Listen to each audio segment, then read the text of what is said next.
నమస్కారం రైతు సోదరులారా. మన రైతు పాఠం ఛానల్కు స్వాగతం. మన పూర్వీకుడు పెంచిన గిర్, సాహివాల్, ఒంగోలు లాంటి దేశవాళీ ఆవుల గురించి మీకు తెలుసా? ఇవి తక్కువ ఖర్చుతో ఎక్కువ లాభాన్నిచ్చే జాతులు. ఇలాంటి స్వదేశీ ఆవులను రక్షించటానికి, వాటి పాలను పెంచటానికి కేంద్ర ప్రభుత్వం రాష్ట్రీయ గోకుల్ మిషన్ అనే అద్భుతమైన పథకాన్ని అమలు చేస్తోంది. ఈరోజు ఈ వీడియోలో ఈ పథకం ద్వారా రైతులకు లభించే సబ్సిడీలు, ప్రయోజనాల గురించి పూర్తిగా తెలుసుకుందాం. మన దేశ వాతావరణానికి తట్టుకునే ఆవుల సంఖ్యను పెంచటం. పాల దిగుబడి. మేలైన జాతి ఆవులు ద్వారా పాల ఉత్పత్తిని పెంచి రైతుల ఆదాయాన్ని రెట్టింపు చేయడం. తక్కువ ఖర్చు. నాణ్యమైన వీర్యం మరియు కృత్రిమ గర్భధారణ సేవలను రైతు ముంగిటకే తక్కువ ధరకే అందించటం. చాలామంది రైతులకు కోడెదూడలు పుడితే భారంగా మారుతున్నాయి.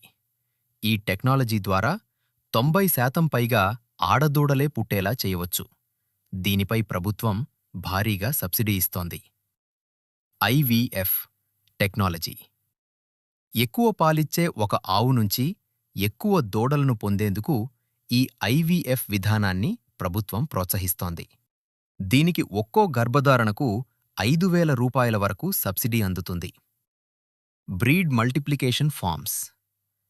మీరు ఒక పెద్ద బ్రీడింగ్ ఫార్మ్ పెట్టాలనుకుంటే ప్రాజెక్ట్ ఖర్చులో 50%, గరిష్టంగా 2 కోట్ల రూపాయల వరకు క్యాపిటల్ సబ్సిడీ ప్రభుత్వం ఇస్తుంది. ఈ పథకం కింద ప్రయోజనం పొందాలంటే మీ గ్రామ పరిధిలోని ప్రభుత్వ పశువైద్యుడిని, వెటరినరీ డాక్టర్ లేదా గోపాల మిత్రలను సంప్రదించాలి.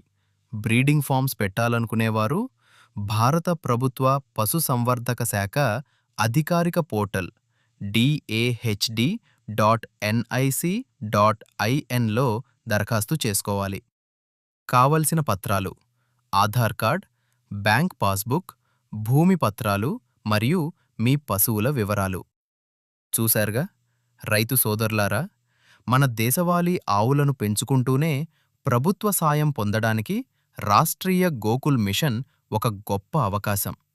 ఈ సమాచారం మీకు నచ్చితే వీడియోను లైక్ చేయండి. మరిన్ని రైతు పాఠాల కోసం మన ఛానల్ను సబ్స్క్రైబ్ చేసుకోండి.